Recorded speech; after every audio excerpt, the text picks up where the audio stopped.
Hi, this is Dr. Ragini from Jata Fertility Center, Gachibowli, Hyderabad. Let's know what is delayed periods. Is it normal or abnormal? So, delayed cycle can also be a natural process. That is, when a female attains a menarche, when she becomes an adolescent, she has attained puberty, then there is a chances that her periods can be irregular. This is because her HPO axis is still immature and it needs certain time for its maturation. Once the HPO becomes mature, automatically her cycles becomes regular. Second is definitely pregnancy.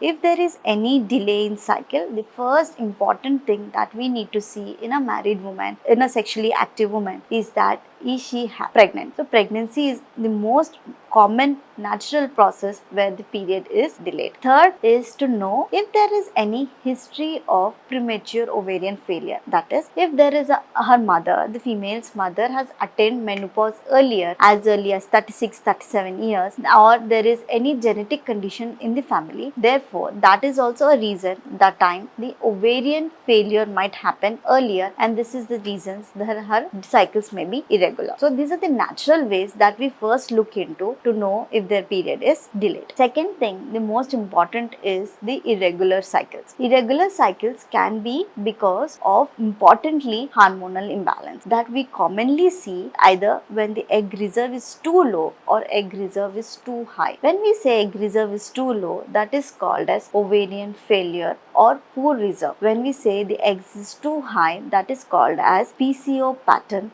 where the egg numbers reaches almost up to more than 20 to 40 eggs in that cycle. So in any extreme of these cases, the cycle can be irregular. In this case, we need to know why is it happening and is there any correction that can be done. To know more, do follow us. Thank you.